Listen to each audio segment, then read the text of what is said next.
with worn cobblestones, listening to people rushing past to rhythms all their own. Life passing me by, not thinking how the years have flown until I met you. I won't say that it was fate. I won't say that it was destiny. But if not, what could it be that drew you towards me? Could it be chance? Till the day that we meet again, where or when, I wish I could say, but believe, know that you'll find me promises to keep. We won't ever need till the day that we meet again at our place. Just let me believe in the chance that you'll come, take my hand, and never let me go. Take my hand and believe we can be together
Ladies and gentlemen, boys and girls, welcome. Welcome all here today to the 2024 nominees of the Game Awards. I'm your host, Michael Smith, or you can call me Chicken, either or. And we are about to get in to the nominees and the correct winners for the 2024 Game Awards. It is time. I didn't get to do this last year, so I'm definitely about to do it this year. And considering the amount of games I have played that came out this year, I think this is going to be a very, very interesting one. Now, I will say this, I'm gonna keep it 100, and that's what I do every single time I'm on my channel. I do know one thing. I don't know if you guys heard that smack right there on the keyboard. I literally just smacked my keyboard as I raised my hand up. But with a broken hand out of the way, I do know one. I know one thing. The one thing I do know is that Elden Ring Shadow of the Erdtree should not be here. So, I will say this much. This is the only one that I know so far. This is the only nominations I know so far. I don't know any of the other nominations. This is the only one I know. And seeing Shadow of Erdtree here, I think that should not be there at all. Like, honestly, I'm just gonna keep it a buck. I don't think Shadow of Erdtree should be on this list whatsoever, but it's there. We're here. It doesn't matter, and we're just going to jump right into it and whatnot. So, also, if you guys have already voted or are currently voting with me, join me as we can currently vote together. Or if you've already voted, let me just show you what the correct winners are. So maybe if you want to go back and change your votes, you can. So Anyway, I'd say let's just jump on into it. So, we started off with the game of the year. So, game of the year, recognizing a game that delivers the absolute best experience across all creative and technical fields. That is the best way to describe game of the year. And with the game of the year, this might be the most interesting game of the year list I've seen this far, because I would have not expected these games to make the cut. Like, the only games I would have expected would have been Black Myth: Wukong, Final Fantasy VII Rebirth, and Metaphor. Like that, those like the only ones. Astro Bot ending up on this list, I am actually very happy about. I didn't expect it, but I am very happy about. I've actually played a little bit of Astro Bot, haven't finished it, and it absolutely deserves to be on this list without a shadow of a doubt. And now this one, Balatro, like I'm gonna keep it a buck.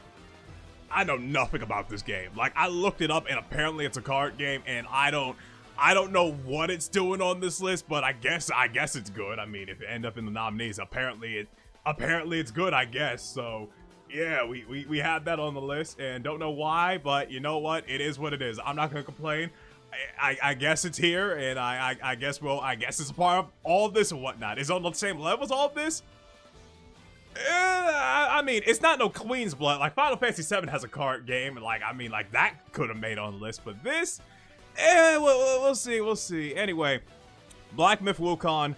I think people, before the game even came out, I'm pretty sure everyone knew that this was going to be here before the game even came out. Unless it absolutely flopped and pulled a Cyberpunk 2077.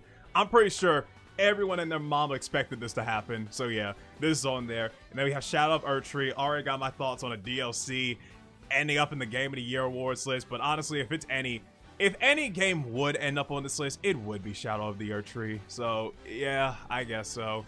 And Final Fantasy VII Rebirth. Do I even need to say anything else about this game? You know what? I'll say more about this game once we decide on who's gonna win. Anyway. So, and last but not least, we have Metaphor ReFantazio. Okay. Now, I played a little bit of this game as well, and it has been really good. Funny thing enough is I played a little bit of all of these games, but the only game that I've played fully, I mean, y'all already know probably what I'm going to pick as the winner here and whatnot. I mean, I'm just going to say this much. I have been supporting this game from its trailer and from its release. And if I didn't pick Final Fantasy VII Rebirth, what kind of fan am I? Because I am honestly probably the only person voting for this game, knowing that Black Myth: Wukong was probably going to win this shit. But that being said, I do not care, because here's the thing. I am a supporter of my ship, and I will go down on my ship. And like I said in my short, if you've seen that little short on Instagram, if Final Fantasy VII Rebirth wins 0 rewards, I'm burning that poster. It's gone. That whole poster, I am burning that live on the Game Awards right after it ends. So, that being said, I am going to be a part of my ship, and I'm going to sync with the goddamn ship, whether win, lose, draw, or anything. I know for a fact it deserves at least one award, even if it doesn't win Game of the Year, which it probably will go to Black Myth: Wukong. But I don't give a damn. I'm picking Final Fantasy Rebirth. That is my win. That is my pick. I don't care. I am the biggest supporter of this game, probably the biggest supporter of this game, and I will die on this hill, and I will sync with the ship, whether it wins or lose. So yeah, 100% going with that. Next category. Next up, Game. Also, I kind of have to, because I'm like the only one that's made a video on this damn guy. Out of all the videos, I have never made a 1-hour review until playing this game. That's how much I've loved this game. Everything about the game. From the chocobo racing to the card game, even the things that aren't even the main story in this game are phenomenal. Absolutely. I don't give a damn what anyone says. Like I said, Black Myth: Wukong, like I said, it's definitely a really good game, and I've seen everything about the game to know that it's a phenomenal game. But for me, it was just something about this game that, like, it's one of my favorite games of all time after playing it. And like, I can't remember the last time I had this fun playing a game more than any other games I played in the last few years. So yeah, straight up, I'm probably this game's biggest fan, honestly. So yeah, with that being said, we're gonna go to the next part. All right, Best Game Direction, awarded for outstanding creative vision and innovation in game direction and design. Ooh, this is a good one. Okay. who do I think really had the best game? I really want to think about this before I just pick, like, I don't want to just pick Final Fantasy VII Rebirth for everything. I want to actually really think about these picks before I just jump into them. So Astrobot had really good direction. It really did, but Black Myth Wukong actually did as well. Shout out Urtry. See, I'm honestly feeling like refusing to vote for like just this just for the fact that DLC even made it here. But you know what? It's fine. I want to really think about this. Cause honestly, the game direction for all of these games have actually been really good. But you know what?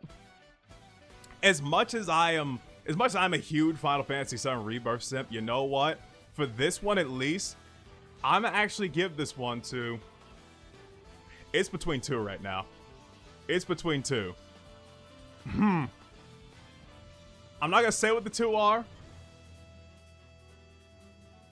But I think, with all said and done, I gotta give this one to Black Myth Wukong. Everything from the game direction of that one so far, like everything I've seen from just the entire art style and direction of that game, I have to give it to that one. That being said, if Silent Hill 2 was on here, I would have voted for that one, but it's not, so you know what? It is what it is. I'm voting Black Myth Wukong on that. Astrobot was the other one I was debating, but you know what? It was like by a decimal. It lost by a decimal when it came to like which I thought had the better game direction. So yeah, we're doing that. Best narrative for outstanding storytelling and narrative development in a game. All right. So the nominees, we have Final Fantasy VII Rebirth, Like a Dragon Infinite Wealth, Metaphor ReFantazio, Sinu's Saga Hellblade 2. Oh yeah, I remember that one. And Silent Hill 2. I didn't know. Okay, so Silent Hill 2 actually did end up on a list. Okay. I actually had no idea. Okay. Ooh. See, narrative. See, it is definitely a tie right now between Silent Hill 2 and Final Fantasy VII Rebirth. But the thing is,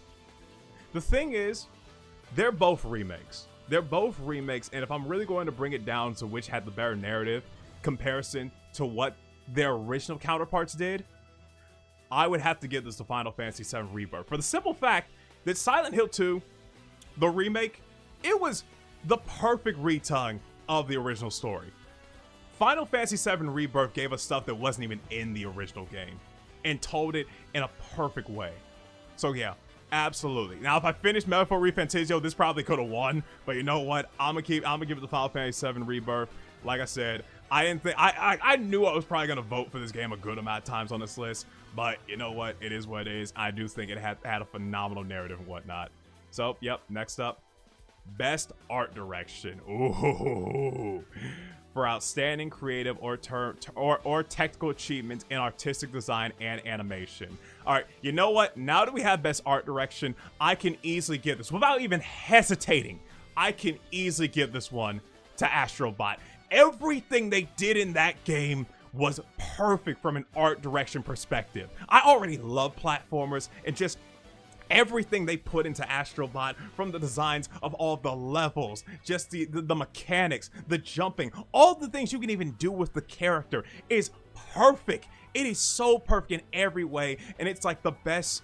It is like a perfect mixture of nostalgia and new gen in the best way possible, and Astrobot did that perfectly. It absolutely deserves this vote for best art direction. Absolutely. Excuse me. Absolutely. I'm gonna die before we even finish the list. Best score and music. Oh man, oh man. Now, Astrobot's music actually is cute. I actually really do like the music and that and whatnot. But this is between two games, and you already know what two games they are: Final Fantasy and Silent Hill. It's between these two. So I'm gonna keep it a buck. When it comes to soundtrack and music, here's the difference. And this kind of goes into when I brought up the, not direct, what was the category it was on? It was Silent Hill 2 and something else. It was, I forgot what it was, man. I mean, like how much I was ranked, but yeah. Anyway, what's between these two? It comes down to how they developed as a remake, narrative. That's what it was. And for narrative, it's the same way I feel about score and music. The music in Silent Hill 2 was a perfect remake of the soundtrack from the original game with amazing remixes here and there. But for Final Fantasy VII Rebirth, the majority of the music wasn't just remixes. They weren't just remixes from the original game. The majority of the soundtracks in Final Fantasy VII Rebirth are completely original tracks that were never in the game. Matter of fact, the track that you are listening to right now was never in the game. So, with that being said, for how many original tracks we got in here compared to Silent Hill 2, which honestly, when it comes to original tracks, I'm trying to think of, I think we had only two original tracks. Final Fantasy VII Rebirth blows it out of the water. And compared to every other game, 100%, the only game that even had a chance of winning this was Silent Hill 2. But absolutely, with all the original tracks that are even better than the tracks in the original, Final Fantasy VII Rebirth destroys it. Absolutely. Next category. Best audio design. Now, as much as I would love to give this to Final Fantasy VII Rebirth, this actually wouldn't be between this one. It would actually be between Astrobot and Silent Hill 2. Oh man, this is hard. This is hard. This is very difficult for me. Because when it comes to best audio design, there are two ways you can look at audio design. And when it comes to like a new gen game that really took the technical aspect of audio design to its limits, Astrobot did that perfectly. But when it comes to horror and really taking the audio design to horror to a next level, Silent Hill 2 does it so well.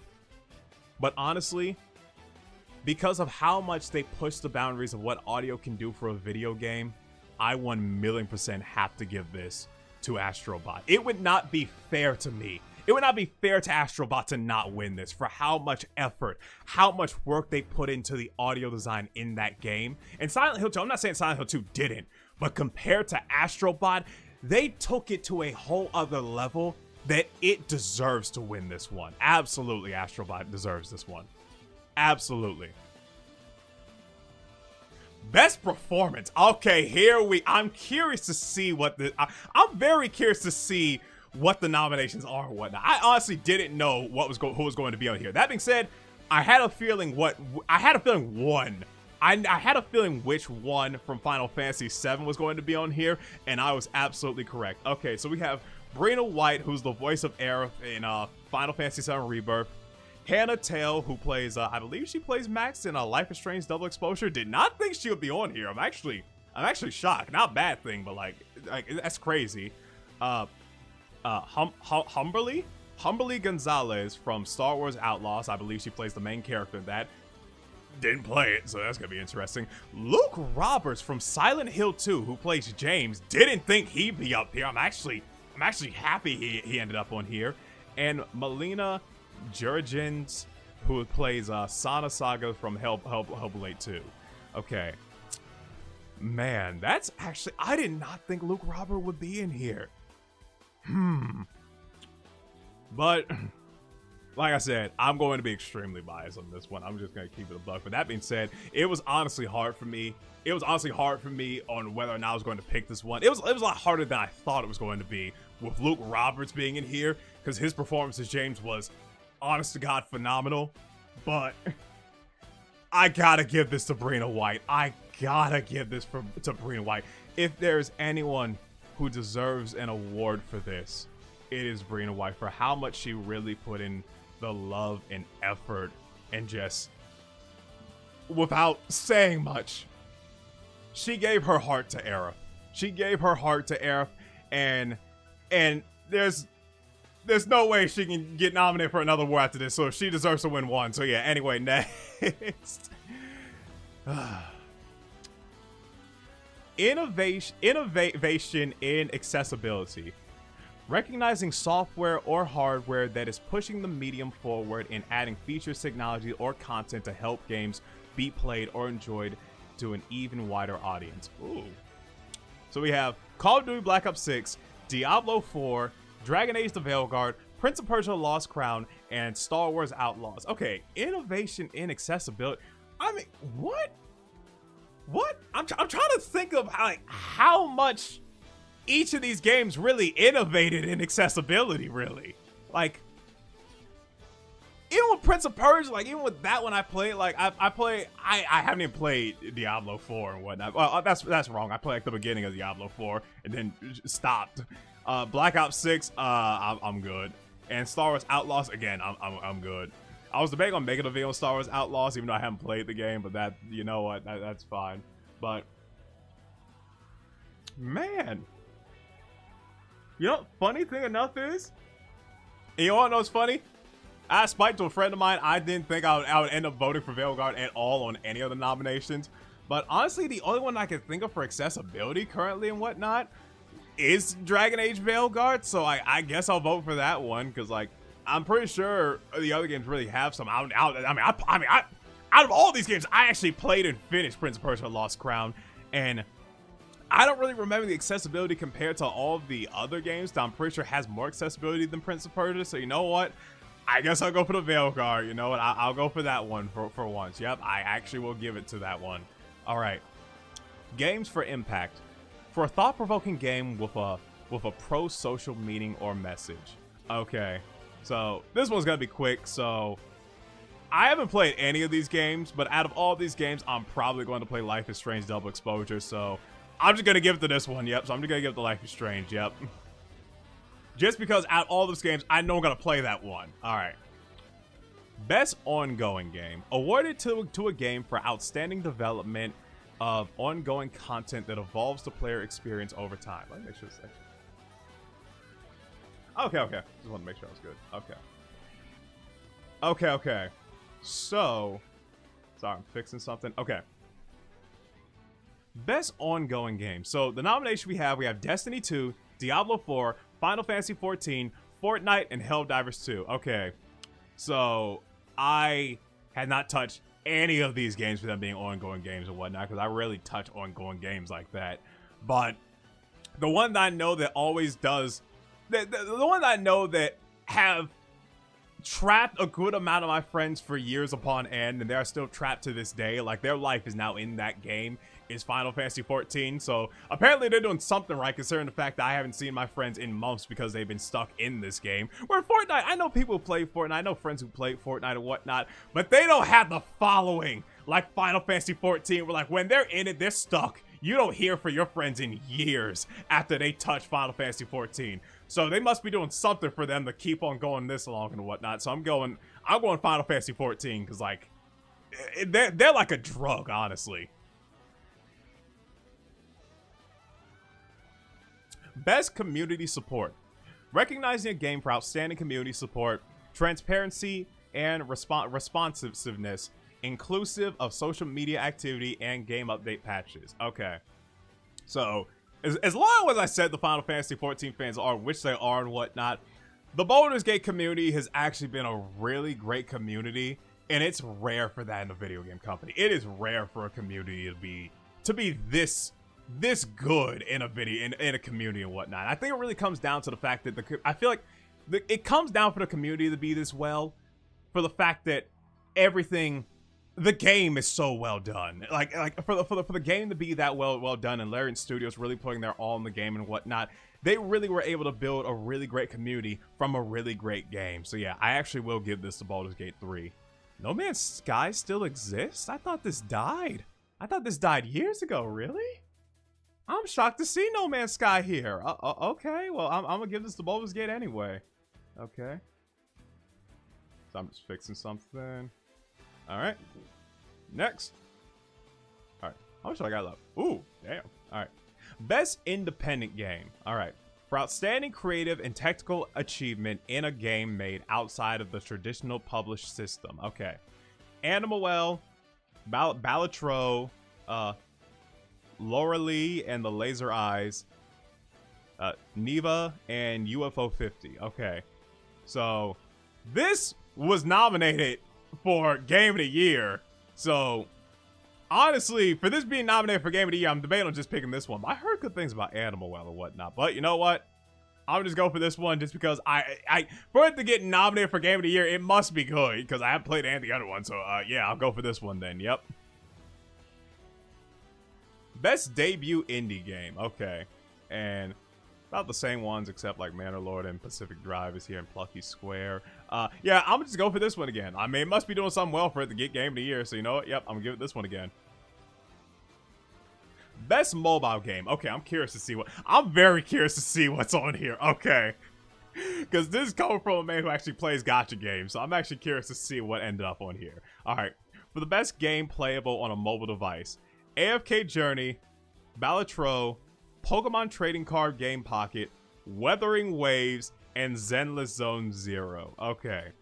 Now, as much as I talked about Balatro, I have not touched it or played it at all and whatnot. I just found out about the game just now when it got nominated for the Game of the Year.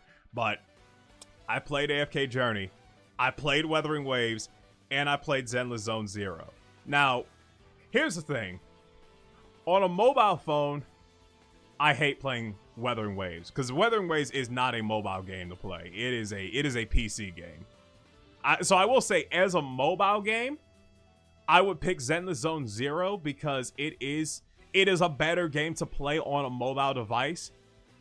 But with that being said, I like Weathering Waves more, so I'm picking that one. It's as simple as that. And AFK Journey, it was good, but like, I like the combat Weathering Waves a lot more. Even though it's not a mobile game, I rather pick it just because I like it more. It's as simple as that, really. Even though I think Zenless Zone Zero is gonna win this. I think it's gonna win. Or AFK.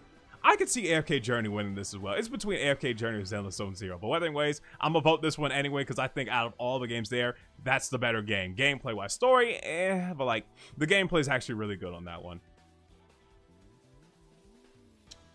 Oh yeah, something I'm very familiar with. Best VR game, because I've clearly played a lot of VR games. Alright. For the best game experience playable in virtual or augmented reality, irrespective of platform. Alright. So we have Arizona Sunshine Remake, Asgard's Wrath 2, Batman Arkham Shadow, Metal Hellsing VR. I was about to say Metal Gear Rising. Man, that would be crazy if they made a VR. Metal Hellsinger VR, Metroid Awakening. So what's funny is that I didn't even know that Batman Arkham Shadow came out already. So that's crazy that's on here because I had no idea it even came out.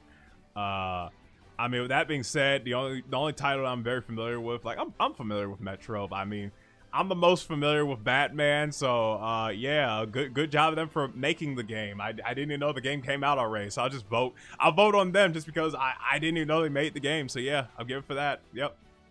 All right, best action game. Ooh, this is interesting.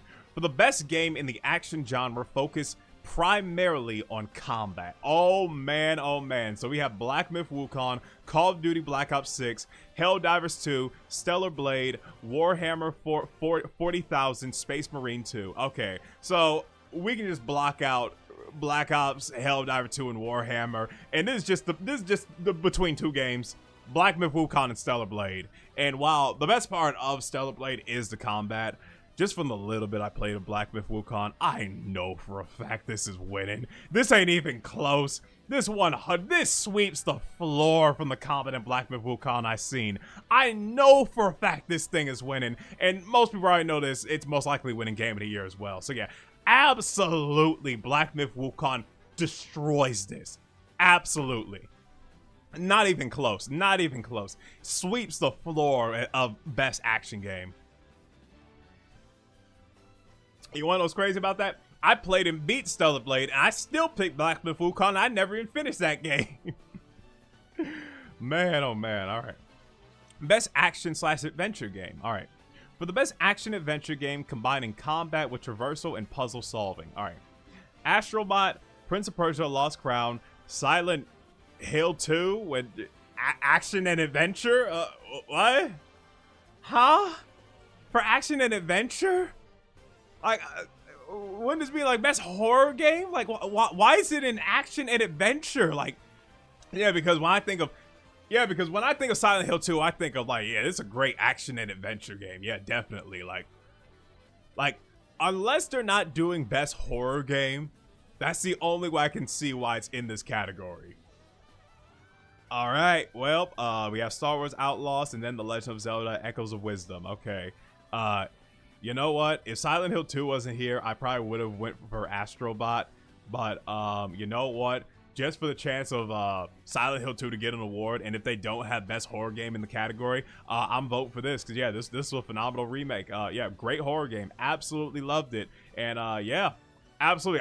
I would love for Silent Hill 2 to at least win one award, unless it takes away an award from Final Fantasy VII Rebirth. Then I'll be pissed, because Final Fantasy VII Rebirth needs to win at least best soundtrack or narrative over Silent Hill 2. Just so it wins one award, so I don't get the. I don't want to burn my Tifa poster. I don't want to do that. Just let it win one award. That's all I'm asking. All right, best RPG. This is the award that I'm hoping to God at least Final Fantasy VII wins this one. I'm at least hoping it wins this one, and then we're all good. For the best game design with rich player character customization, progression, including massively multiplayer experiences. Dragon's Dogma 2, greatest game of all time, yep. Elden Ring, Shadow of the Erdtree, Final Fantasy VII Rebirth, Like a Dragon Infinite Wealth, Metaphor ReFantazia. Okay, why does this? I am so terrified because something tells me that Shadow of the Erdtree could easily clean sweep this, but I'm gonna still go Final Fantasy VII Rebirth because I need it to win something. I need it to win an award. I need it. I want it. I'm like SpongeBob when he was in Sandy's Tree Dome. I need it. Ooh, best fighting game. Okay. For the best game designed primarily around head-to-head combat, Dragon Ball Sparking Zero, Grand Blue Fantasy vs. Rising, Marvel vs. Capcom Collection Arcade Classics, Multiverse, I forgot this game even existed, and Tekken 8. Okay, so here's the thing. So, see, most people, I'm pretty sure, are probably leaning towards Dragon Ball Sparking Zero because obviously it's like the resurgence of a big franchise since like Tenkaichi 3 and whatnot. All the characters, all the playing, and all the fighting and whatnot. The online has been fun for a lot of people and whatnot, but honestly, I'm gonna just keep it a buck. And this is coming from someone who likes Sparking Zero and has played Sparking Zero a lot with my brother and with a lot of people and whatnot online. Yeah. The combat has nothing on Tekken 8. Absolutely. And like I said, I am extremely biased as well, being an extreme Tekken fan. And yeah, the story of Tekken 8 was better than Sparking Zero. The combat of Tekken 8 is better than Sparking Zero. The customization is better than everything in Sparking Zero, considering that there is actual customization where you can make your characters even look completely different and whatnot. The amount of Jin Kazamas I've seen that look like Drake now, that might be. Now it might have been poor, but it might be a poor choice now. But the amount of things you can do in Tekken 8 and the amount of combat, the combat is so much better and so much more complex compared to Sparking Zero in every way, shape, or form and whatnot. With it just looking good as well, and also actually having a really good narrative story. If you've been following the Tekken lore for forever, I think this doesn't even come close. Honestly, I don't think Sparking Zero deserves to win this. I think Tekken 8 deserves to win this without a shadow of a doubt. But I think Sparking Zero is probably going to win this. I'm voting Tekken 8. I don't care. Best family game. All right. For the best game appropriate for family play, irrespective of genre or platform. All right. Astrobot, Princess Peach Showtime. She had a game. Mario Party, Party Jamboree. The Legend of Zelda's Echo of Wisdom, The Plucky Squire. Okay.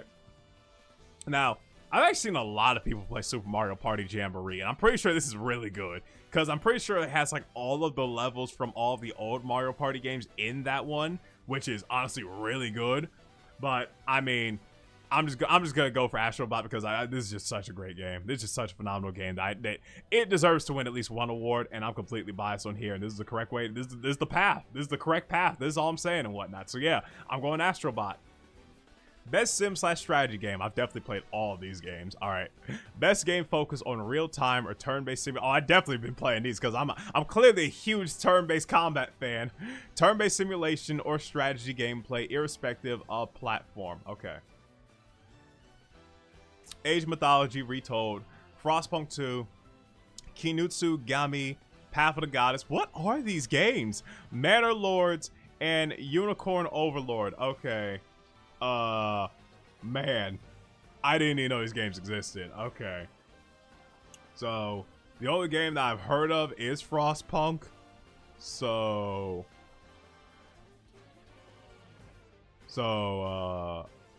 yeah, I'm gonna just go with that. That's the only game I've heard of. I'm only picking that just based off of what I heard. This game is probably terrible. That's the funny thing. Like, this could be an awful game, but I'm just picking it by name. That's literally, I'm probably the only person that's voting for this game. That's so funny. Okay. Best sports / racing game. For best traditional and non-traditional sports and racing games. Okay. F1 24, Esports FC 25, NBA 2K25, Top Spin 2K25, or WWE 2K25. Okay, now I'm gonna keep it a buck. I'm not. I'll just ask y'all a question. Do I look like a sports person to you? Do I look like someone who's a sports connoisseur? Someone who's played like someone who's a huge Madden fan or an NBA fan? Yeah, when do you think I'm gonna review those games? You know, when do you see? What do you think is going to be my first Madden review? Probably when I talk about like Madden Street, but that's about it. But no, the only game that I know of from this category is WWE 2K24, and yeah, that's what I'm going for. Of course, I'm a wrestling fan. I mean, have you seen me? Have you seen my videos? Like, I've literally talked about wrestling games before I even reviewed a wrestling game. So yeah, absolutely picking that. Best multiplayer.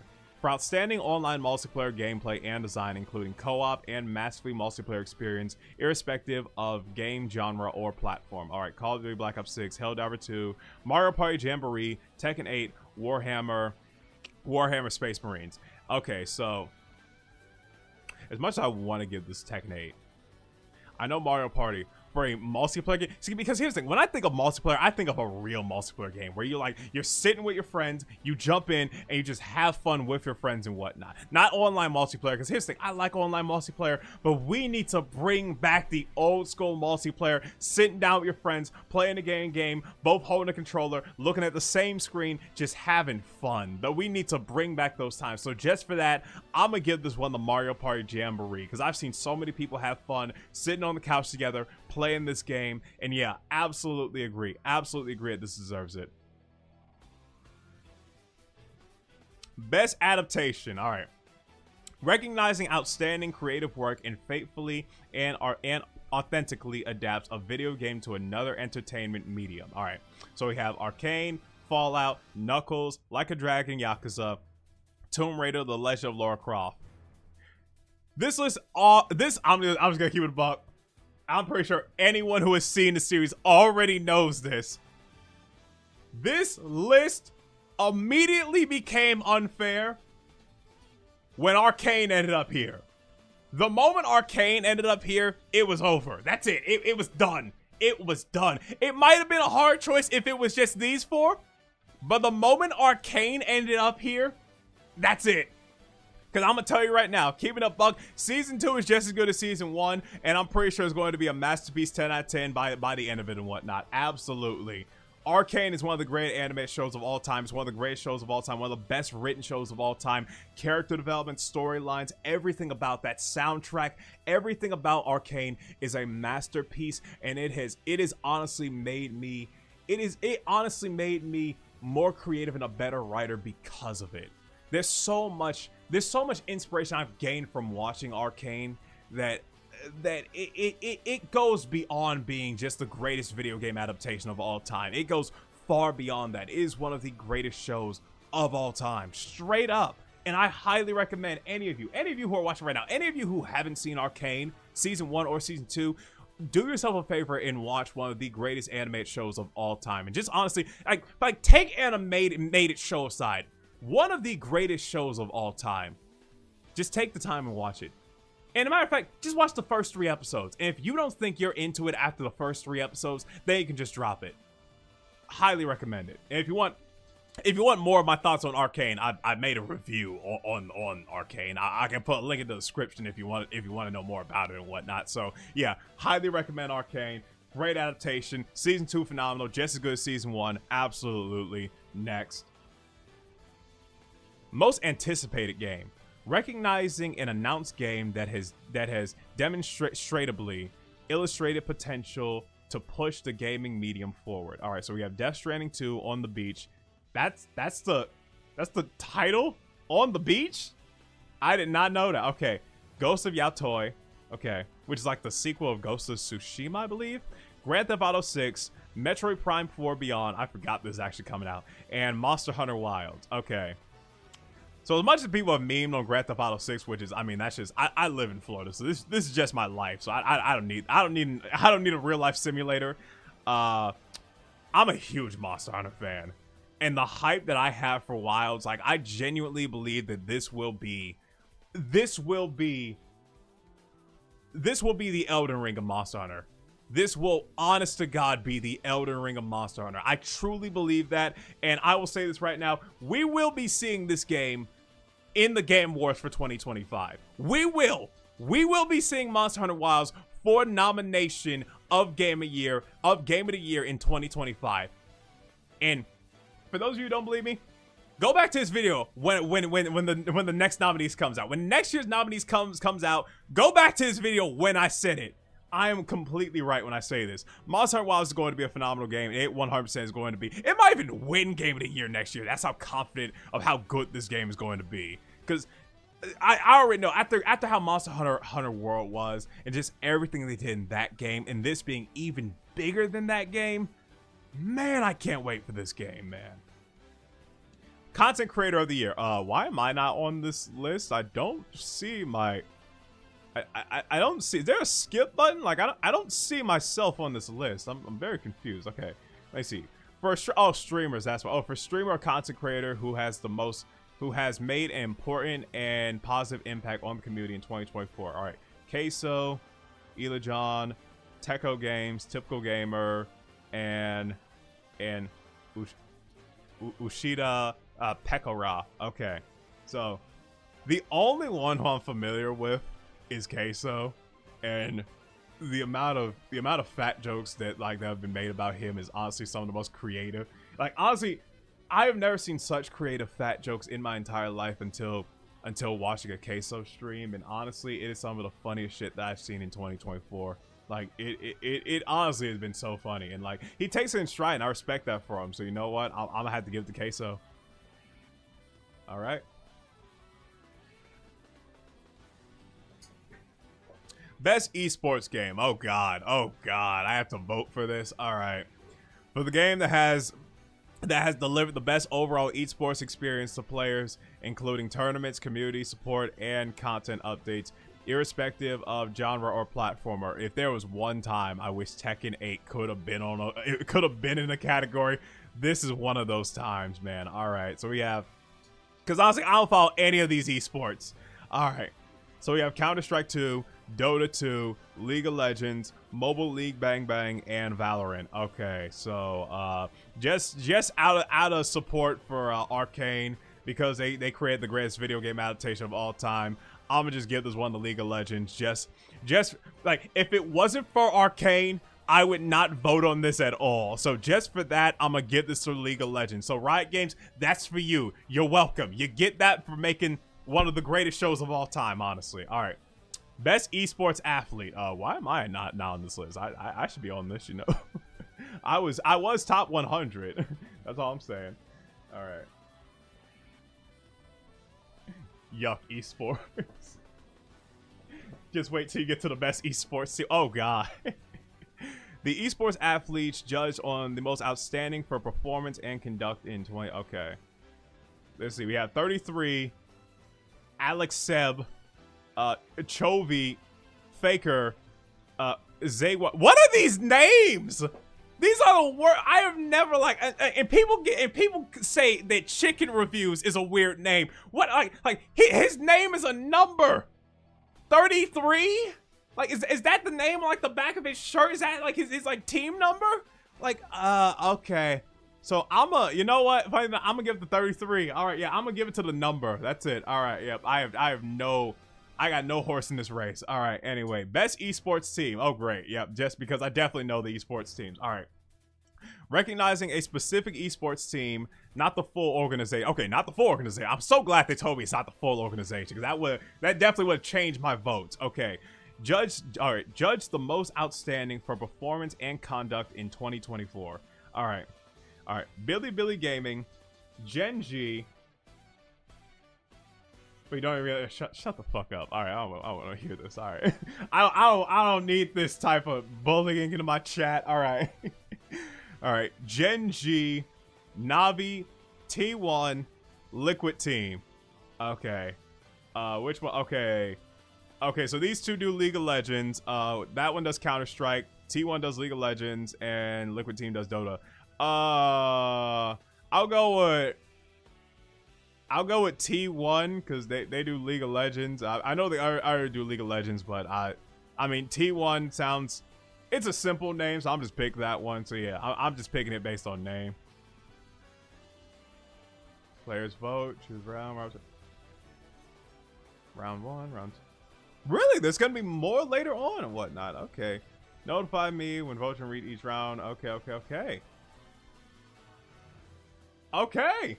So that's it. I'm the only one in the chat. No. There's a few of the 100 people in the chat and whatnot. So yeah, there's just like they're just not speaking, you know. That's all I'm saying. All right. So anyway, with that being said, I'd say we are pretty much wrapped up for the nominations for the Game Awards. And all I gotta say is I already brought this up on my Instagram. If Final Fantasy VII Rebirth does not win a single award, I will be burning that Tifa poster in the background. I will be live December 12th, Thursday. I will be there. I will be watching the whole thing live. And if by the end of the Game Awards, Final Fantasy VII Rebirth does not win a single award, I will take that poster down and you will see me burn that live.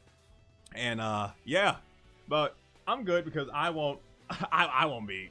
That won't happen anyway because obviously Final Fantasy VII Rebirth will win an award. This ain't gonna be like Marvel Spider-Man 2 that won 0 awards, like it's just out of nowhere and whatnot. Because honestly, it's a better. I mean, it's a far. That makes sense. It's a far better game. This is not no Marvel Spider-Man 2. It was the best RPG and the best game that came out this year. You can debate on Black Myth Wukong, that's fine and whatnot. But for me, I will be on that ship till the day I die for 2024, and I'm going down with the ship if Final Fantasy VII doesn't get any award and whatnot. So that being said, yeah, Final Fantasy VII will win Game of the Year. It will win every category. It will clean sweep, and yeah, everything I said is right. So yeah, this is the correct winners for the Game Awards, and yeah, and if I'm wrong, but I'm never wrong. So all I'm gonna say is everything I'm going to say is going to be right because I'm probably going to rig the votes. So yeah, if somehow Final Fantasy VII Rebirth does win,